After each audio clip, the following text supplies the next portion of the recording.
आइए हम दुआ करें। खुदावन खुदा हमारे आसमानी बाप, फिर से हम शुक्रगुजार है जो तू हमें दावत देता है। वो दावत 1 घंटे की नहीं, 1 दिन की नहीं, बल्कि ज़िंदगी भर की है। आज हम सबों के साथ तू हो। उस दावत को कबूल करने के लिए तू हमारी रहबरी कर। हमको बाप आसमानी तूने अपनी खिदमत के लिए चुना है, हम सबको बुलाया है। और आज जो भी यहाँ बैठे हैं, हम सबों के ऊपर आशीष दे, क्योंकि आज तू हम सब के लिए आज भी तरस रहा है। हमारी मदद कर, हमारे दिलों को टटोल, हमारे ख्यालों को तो अपने हाथ में ले। मसीह यीशु के पाक नाम से आमीन। अय अजीजों, हम देखते हैं कि ये बारिश का मौसम है, और जब भी बारिश का मौसम आता है तो विशेष तौर हम देखते हैं जहाँ हमारे घर के पास जो नदी नाले हैं वो भर के बहते हैं। हम पिंपरी में भी देखते हैं जो कालेवाड़ी एरिया है, जो अलग अलग एरिया है, जब खड़कवासला धरण से पानी छोड़ देते हैं पूरा एरिया भर जाता है और पानी आगे की ओर बह जाता है। बहुत सारे लोगों के नुकसान भी होते हैं, बहुत सारे लोगों को पानी के फायदे भी होते हैं। मेरे अजीजों, इसी तरह आज से 2000 साल पहले एक जिंदी नदी जो इसराइल से पैदा हो गई थी, जो खुदा यीशु मसीह है, वो इस दुनिया में आए। वो आगे बढ़ रहे थे, आगे बढ़ रहे थे, ताकि जो प्यासे लोग हैं, रूहानी तरफ से जो प्यासे हैं, जिस्मानी तरफ से जो प्यासे हैं, जो लोग अपने आप को आसमान के वारिसदार बनाना चाहते हैं, वो उसके पीछे हो ले, अपना जीवन उसके हाथ में दे और एक नई जिंदगी पाकर आसमान के वारिसदार बने। मेरे अजीजों, आज वही खुदा यीशु मसीह 2000 साल के बाद भी हमारे बीच में उपस्थित है। उसका कहना है, जहाँ 2 या 3 मेरे नाम से जमा होते हैं वहां मैं हूं। फिर से वो कहता है, अय अजीजों, जो तुम मेरे ऊपर विश्वास करते हो, तुम सब मेरे पीछे आओ, क्योंकि मैं अपने आप को मेरे चेले बनाना चाहता हूँ, मेरे बेटे और बेटियां बनाना चाहता हूँ, एक नई जिंदगी तुम्हें देना चाहता हूँ, और मेरे पीछे आकर आसमान के वारिसदार तुम्हें बनाना चाहता हूँ। अजीजों, 2000 साल के बाद भी हम देखते हैं इस दुनिया में मुसीबतें, परेशानी, कठिनाइयां हैं, लेकिन खुदा यीशु मसीह का वादा आज भी अटल है।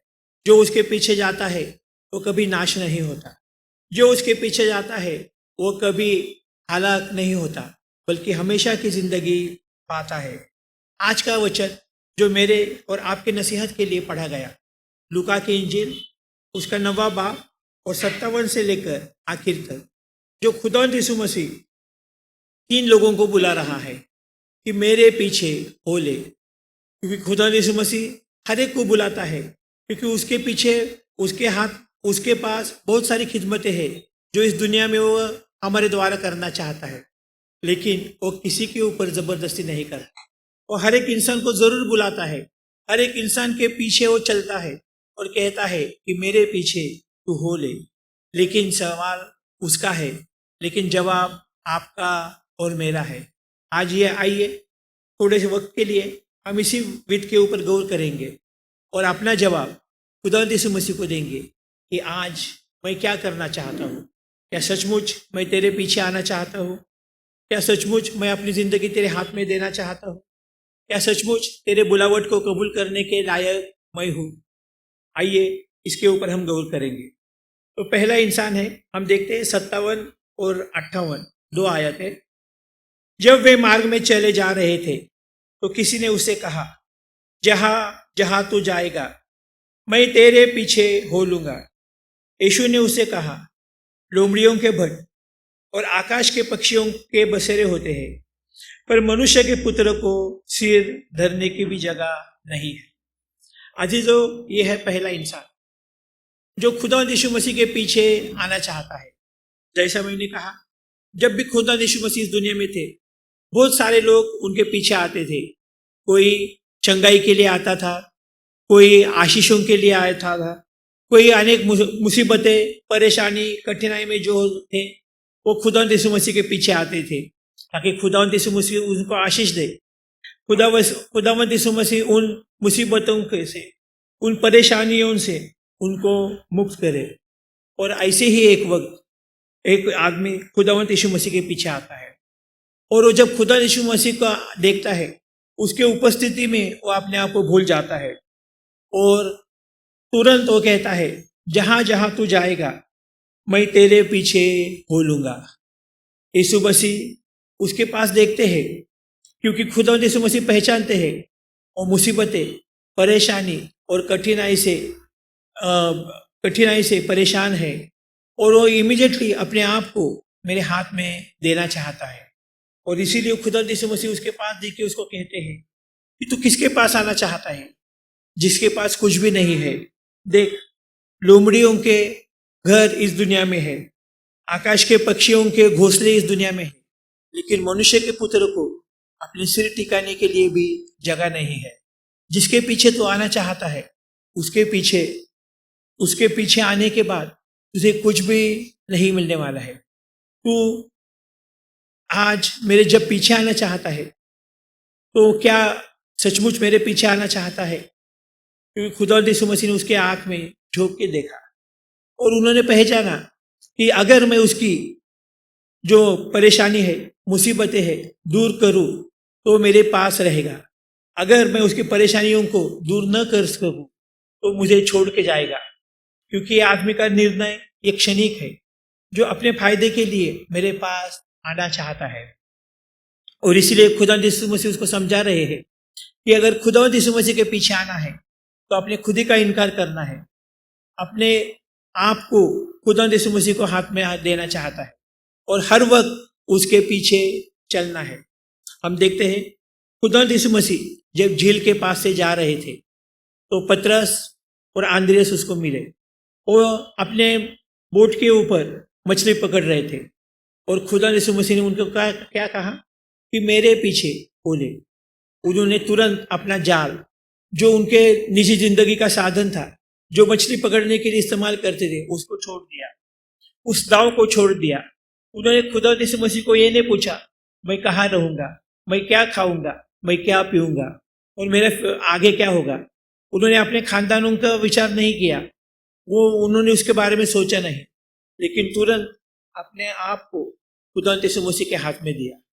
परिणाम हम देखते हैं, वही कमजोर पतरस, वही आंद्रियास जिसको खुदा ने बुलाया था, उन्होंने अपना सब कुछ न्यौछावर करके उसके पीछे आए, और बाद में हम देखते हैं खुदावन ने उनको अपने बड़े बड़े काम के लिए इस्तेमाल किए। पहले ही ये कमजोर पतरस के द्वारा, जो बार बार खुदावन के हाथ से फिसलता था, उन्होंने अपनी कलीसियाओं को बनाया। और आज हम देखते हैं कि बड़े बड़े काम जो इन शागिर्दों ने किए, उनके द्वारा आज पूरे दुनिया में खुदावंत यीशु मसीह का नाम महान और उच्च हो गया है। मेरे आदित्यों, आज जब भी खुदावंत यीशु मसीह आपको बुलाते हैं, मुझको बुलाते हैं, मेरा जवाब क्या रहेगा? जब वो बुलाता है कि तू मेरे पीछे हो ले, अपनी सलीब को उठा और मेरे पीछे चल, मेरा और आपका जवाब क्या है? क्योंकि हमारे ऊपर भी बहुत सारी मुसीबतें हैं, बहुत सारे हमारे खानदान हैं, हमारा परिवार है, हमारी कलीसिया है, हमारे खिदमतों काम करते हैं, बहुत सारी बातें हैं। क्या उनको छोड़ के खुदावंत यीशु मसीह को अपने जीवन में हम पहला स्थान देंगे? उसके पीछे चलने के लिए आज मैं और आप तैयार हैं? दूसरा इंसान जो खुदावंत यीशु मसीह को कहता है, खुदावंत यीशु मसीह जो जिसको कहता है, उसने दूसरे से कहा मेरे पीछे हो ले। उसने कहा हे प्रभु, मुझे पहले जाने दे कि अपने पिता को गाड़ दो। उसने उसे कहा मरे हुओं को अपने मुर्दे गाड़ने दे, पर तू जाकर परमेश्वर के राज्य की कथा सुना। यह है दूसरा इंसान जो खुदावंत यीशु मसीह के पीछे चलना चाहता है, लेकिन अभी भी वो डरा है। अपने घर में वो पा रहा है कि उसके बाप की मृत्यु हो गई है, और वो अपने बारे में सोचता है कि मेरा आगे क्या होगा, और इसलिए खुदावंत यीशु मसीह के पास आता है। खुदावंत यीशु मसीह के पीछे खुदावंत यीशु मसीह उसको दावत दे रहे हैं, लेकिन वो अपने मृत्यु के बारे में आज भी सोच रहा है। और इसलिए हम देखते हैं कि खुदावंत यीशु मसीह कहते हैं कि मरे हुओं को अपने मुर्दे गाड़ने देते, और तू जाकर परमेश्वर के राज की कथा सुन। यहाँ दो प्रकार के पिता उपस्थित है। जिसने हमें इस बदन से जन्म दिया है और जिसने हमें इस रूह से जन्म दिया है। हमारा बदन जरूर नश्वर है, लेकिन हमारी रूह अमर है।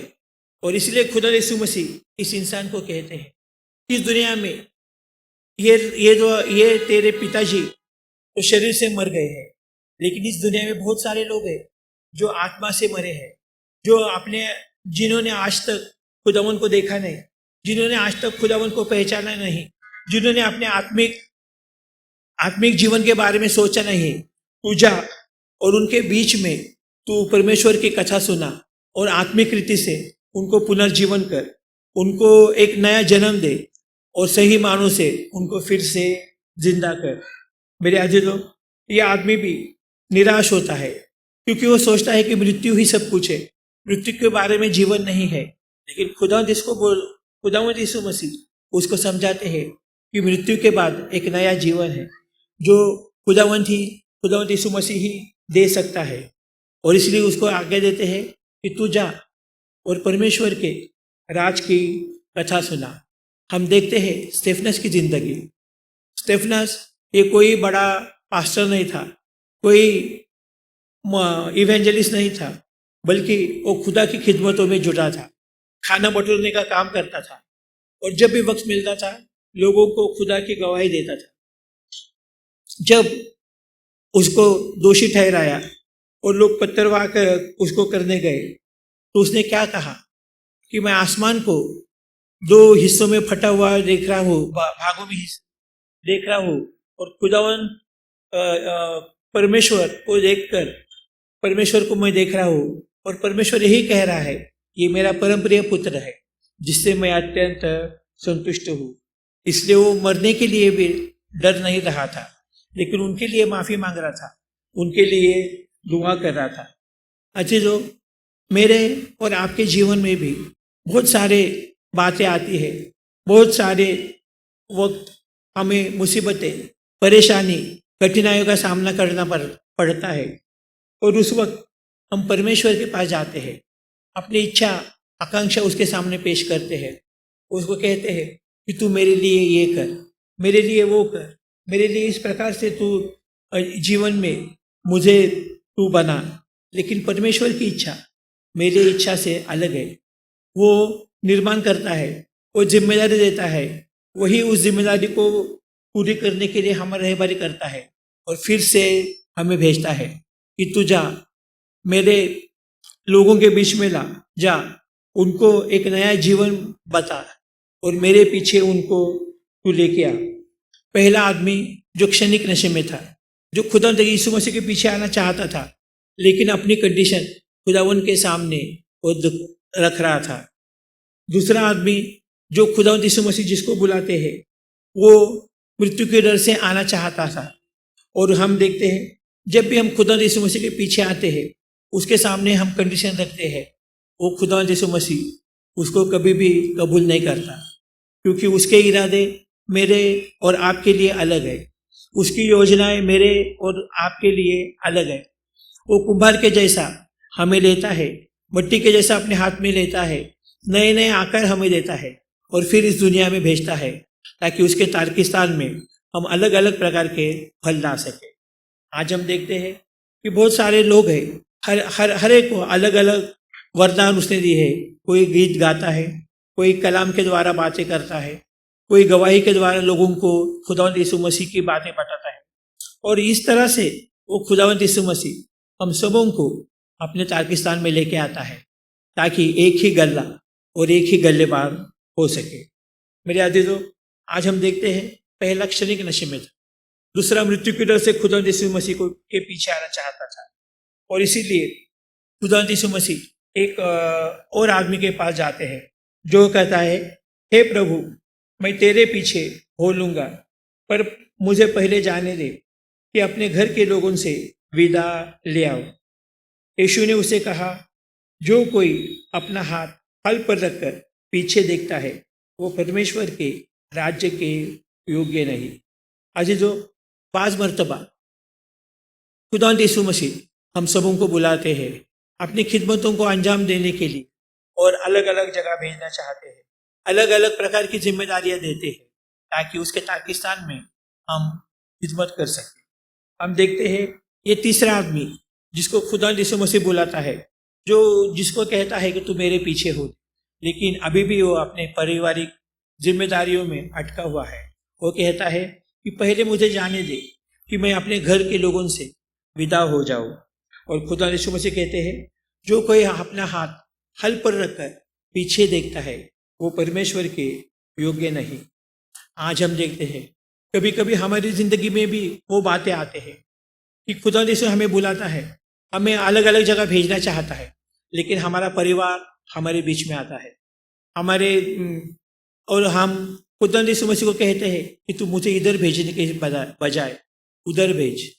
अलग अलग जगह भेजने के बजाय मुझे मेरे ही सिटी में मेरे ही परिवार के साथ तेरी खिदमत करने का मौका दे। आज तो खुदावन की योजना अलग रहती है। खुदावन जब हमें भेजता है तब उसका प्लान अलग रहता है, और जब हम उसको इनकार करते हैं अपने पारिवारिक जीवन में, अपने शहर को छोड़ना नहीं चाहते, अपने घर को छोड़ना नहीं चाहते हैं, वो जिंदगी खुदावन के सामने एक नाकाम जिंदगी होती है। आप देखते, आपको मालूम है हेनरी जो जिसने हेनरी मार्टिन इंस्टीट्यूट बनाए, मेरे अजीजों, वो हेनरी अमेरिका गया था जब उसका प्यार एक लड़की के साथ हुआ था और उनकी मंगनी हो गई थी। और हम देखते हैं कि जब खुदा यीशु मसीह ने उसको कहा कि मैं तुझे हैदराबाद भेजना चाहता हूँ, हिंदुस्तान भेजना चाहता हूँ, जहाँ हैदराबाद शहर है, जहाँ मुसलमान लोग हैं, उनके बीच में जाकर तू अपनी खिदमतें शुरू कर ताकि उन मुसलमानों को एक नई दिशा दिखे, एक नई बात उनके जीवन में आ गए। और हेनरी उस बात को लेता है और अपनी मंगेतर जो लिडिया है उसको कहता है कि खुदावंत यीशु मसीह ने मुझे बुलाया है। वो कहता है कि तू हैदराबाद में जा और अपनी खिदमतों को अंजाम दे। लिडिया कहती है मैं तेरे साथ नहीं आ सकती। उसके सामने बहुत बड़ी चुनौती रहती है कि मैं लिडिया को चुनूं या खुदावन के पीछे चलूं। दुआ करता है, खुदा यीशु मसीह से बातें करता है, और आखिर में यही हेनरी मार्टिन जो लिडिया को छोड़ता है और खुदा यीशु मसीह के पीछे चलने लगता है, अपना जीवन देता है और हैदराबाद में आता है। और इन मुसलमान लोगों के बीच में वो खुदावन के बारे में उनको सिखाता है, उनको उसका कलाम बताता है, और परिणाम बहुत सारे लोग उसके पीछे आते हैं, बहुत सारे लोग बपतिस्मा पाते हैं और खुदावन के हाथ में अपना जीवन देते हैं। आज उस हेनरी मार्टिन के नाम से उस हैदराबाद में एक बड़ी इंस्टीट्यूट है जिसका नाम है Henry Martin institute of Islamic study. उस जीवन भर वो अविवाहित रहा, अपना जीवन खुदा के हाथ में दिया, लेकिन परिणाम खुदा ने जब उसको कहा, उसने उसकी बातों को सुना, पारिवारिक मुसीबतें, परेशानी, बातों को उसने अलग रखा और बहुत सारे लोगों को एक नया जीवन दे दिया। आज वही खुदावंद यीशु मसीह आपको बुलाता है, मुझको बुलाता है, क्योंकि हम सबों की उसको ज़रूरत है। आज हमारा जवाब क्या है? किस प्रकार से उसके पीछे हम चलना चाहते हैं? एक छोटी सी कहानी बताकर मैं अंत करूँगा। बहुत दिन पहले एक शहर था, बहुत सारे लोग उधर रहते थे। एक दिन उस शहर में दंगा हो गया, और आप जानते हैं कि दंगा होता है जब समस्या होती है तो क्या होता है, लोग जो शहर में पब्लिक चीज़ें हैं उसको तोड़ते हैं, फोड़ते हैं, और जब खामोशी होती है फिर उसको गवर्नमेंट रिपेयर करने की जिम्मेदारी लेता है। वैसे ही उस शहर में बहुत सारे जब दंगल हो गई, बहुत सारे लोगों ने, बहुत सारी शासकीय लोग बातों को तोड़ मोड़ दिया, और उसमें खुदा यीशु मसीह का एक पुतला था। उस पुतले को लोगों ने उसको तोड़ मोड़ दिया। बाद में फिर से उसको मरम्मत करने की जिम्मेदारी एक कलाकार को दे दी गई। उसने उस खुदा यीशु मसीह को के पुतले को बहुत अच्छी तरीके से बनाया, लेकिन जब हाथ उस पुतले को लगाने के लिए उसने शुरुआत की, वो नाकाम होने लगा। वो सोचने लगा कि मैं इतने प्रयत्न कर रहा हूँ, लेकिन ये क्यों नहीं हो रहे हैं। एक दिन, 2 दिन, 1 महीना हो गया, लेकिन उसके हाथ जो खुदावंद यीशु मसीह के पुतले को वो लगा नहीं रहा था, कामयाबी नहीं पा रही थी। एक रात उसने बड़े रात भर परिश्रम किए और वो सो गया। जब भोर की सुबह उसने देखा तो उसको एक सपना गिरा। खुदावंद यीशु मसीह उसके पीछे आए और उसको कहा, बेटे तू मुझे मेरे पुतले को सिर्फ 2 हाथ लगाना चाहता है, लेकिन आज मुझे हजारों हाथों की जरूरत है कि जो हाथ इस दुनिया में आएंगे और मेरी खिदमतों को अंजाम देंगे, क्योंकि मेरे पास बहुत सारी खिदमतें हैं, बहुत सारे काम हैं जो इन लोगों के द्वारा मैं करता हूँ। वो आदमी जो मूर्तिकार था वो तुरंत उठा, उसने गया और वहाँ एक बोर्ड लगाया कि खुदावंद यीशु मसीह को बहुत सारे हाथों की जरूरत है, क्या आज आप उसके हाथ बनना चाहते हो? और वो पार्टी लगाने के बाद ऐसा कहा जाता है कि बहुत सारे लोग आए, उन्होंने उसको पढ़ा और फिर अपना जीवन खुदावंद की खिदमत के लिए देकर अलग अलग जगह गए और खिदमतों को अंजाम देने लगे। मेरे अजीजों, आज भी वो खुदावंद यीशु मसीह आपको बुलाता है, मुझको बुलाता है, क्योंकि वो कहता है कि मुझे आपकी ज़रूरत है, तुम मेरे चेले बनो, खिदमत के लिए अपना जीवन दे दो और इस दुनिया में मेरे खिदमतों के लिए मेरे शागिर्द बनो।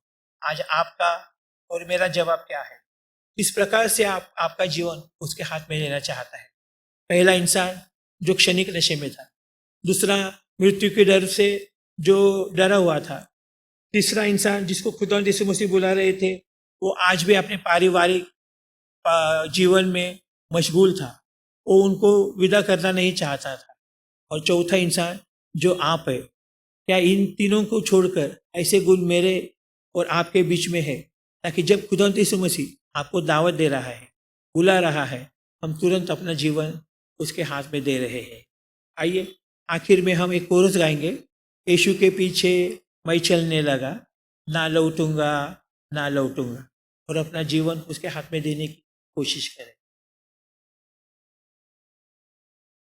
पीछे मैं चलने लगा, यीशु के पीछे मैं चलने लगा, यीशु के पीछे मैं चलने लगा, ना लौटूंगा ना लौटूंगा ना लौटूंगा ना लौटूंगा, संसार को छोड़ के सलीब को ले, संसार को छोड़ सलीब को ले, संसार को छोड़कर सलीब को ले मैं चलूंगा,